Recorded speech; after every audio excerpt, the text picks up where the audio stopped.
পবিত্র রমজান মাসে সামাজিক সংহতি ও মানবিক মূল্যবোধ জোরদার করতে দুবাই পুলিশের উদ্যোগে 1170 জন স্বেচ্ছাসেবক সক্রিয়ভাবে অংশগ্রহণ করেছেন। তারা ইফতার খাবার বিতরণ এবং বিভিন্ন কমিউনিটি ইভেন্টে সহায়তা করে একাত্মতা ও সহমর্মিতার উজ্জ্বল দৃষ্টান্ত স্থাপন করেছেন।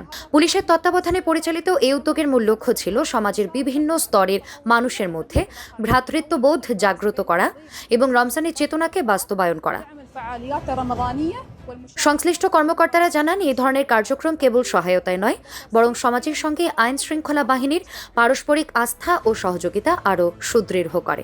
রমজানের প্রকৃত চেতনাকে ধারণ করে এই যৌথ প্রচেষ্টা সামাজিক দায়বদ্ধতা ও মানবিক মূল্যবোধের এক উজ্জ্বল উদাহরণ হিসেবে বিবেচিত হচ্ছে।